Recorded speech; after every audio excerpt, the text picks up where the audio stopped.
నేను పిచ్చేదో అందరూ పట్టిద్దాని అనుకున్నాను, కానీ రోడ్డు మీద చాలామందిని చూశాను.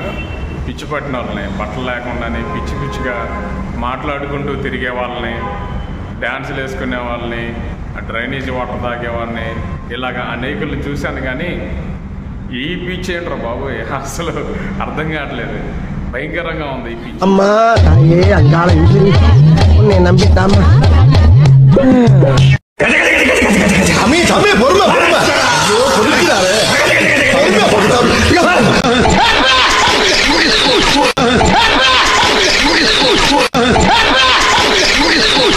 சரி, நான் செவனேந்தானா போய்க்கிருந்தேன். யாரு வம்பு தும்புக்காச்சு போனா? யாரு சித்தப்பு? நீங்க எப்ப வந்தீங்க? என்ன நீ பார்க்கவே இல்லையா? இல்லையா சித்தப்பு? குருநாதா, என்ன பாதி மூஞ்சிய காணா? குருநாதா, என்ன குருநாதா உங்களுக்கு புது ஐட்டம் அறிஞ்சிருக்காங்க? எப்பா, என்னடா இன்னைக்கு வித்தியாசமா விபூதி பூசிருக்க? ரொம்ப அம்சமா இருக்கீங்க.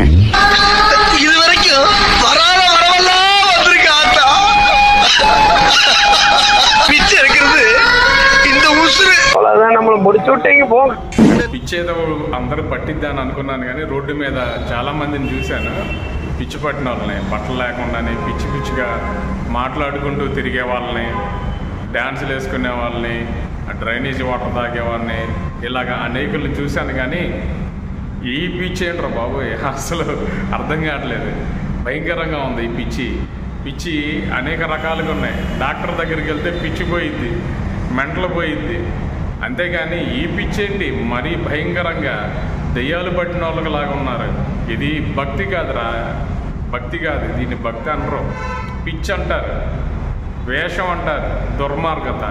భక్తి అంటే మనసులో, ప్రాణంలో, మనసావాచ కర్మన దేవుణ్ణి ప్రార్థించాలి. పూర్ణ హృదయముతోను, పూర్ణ ఆత్మతోను, పూర్ణ శక్తితోను, పూర్ణ బలముతో దేవుణ్ణి ఆరాధించాలి. అంతేగాని ఈ డ్యాన్సులు వేసి, గొడవలు చేసి, గోల చేసి, పక్కనుండి తన్ని ఏంట్రా బాబు ఇది.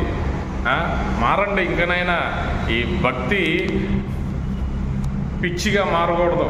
ఈ భక్తి అనేకులను దేవుడి దగ్గరికి నడిపించాలి. నీ యొక్క ప్రవర్తనను బట్టి, నీ మాటలను బట్టి, నీ యొక్క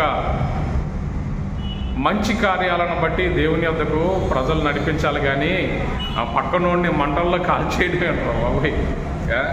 ఈ మానండి ఇలాంటి భక్తుల్ని, ఇలాంటి భక్తిని మానండి, వేషాలను మానండి. నువ్వేదో భక్తిపరుడు అని అందరూ అనుకోవాలని ఇలాంటి పిచ్చి పిచ్చి వేషాలు వేస్తే పక్కనోడు ఆ మంటల్లో కాలిపోతాడు. నిజమైన భక్తి అది కాదు, దెయ్యాలు పట్టిన వాళ్ళు చేస్తారు. నిజమైన భక్తి అంటే యేసయ్య. నిజమైన వాడు విడిపించేవాడంటే యేసయ్యే విడిపిస్తాడు. యేసు రక్తంలోనే విడుదల ఉంటాయి. అంతేగాని ఎలాగ ఎక్కడ పడితే అక్కడికి వెళ్ళి డ్యాన్సులు వేసి ఆ మంటల్లో పడి చేస్తూ ఉంటే అది నిన్ను కాల్ చేసిద్ది, విడిపించదు మంట. కాబట్టి మానండి ఇలాంటి భక్తిని, ఇలాంటి ఆరాధనని మానండి. వేషాలు వేయొద్దు, పిచ్చి పట్టిన వాళ్ళలాగా పనులు చేయకండి. మారండి ఇంకనైనా. విగ్రహాల జోలికి వెళ్ళొద్దని బైబిల్ చెప్తుంది, విగ్రహం చేయొద్దని చెప్తుంది. విగ్రహాల్లోనికి వెళ్తే కాలిపోతారు, శాపాలు వస్తాయి, కుటుంబం శపించబడుతుంది, పిల్లలందరూ కూడా శపించబడతారు. కాబట్టి ఇవన్నీ మాని మంచి భక్తి చేయండి. యేసు రక్తంలో కడగబడండి, పాపంలో ఒప్పుకోండి. ఆయన నమ్మదగిన వాడు. ఎలాంటి వాడినైనా సరే ప్రేమిస్తాడు, విడిపిస్తాడు, రక్షిస్తాడు.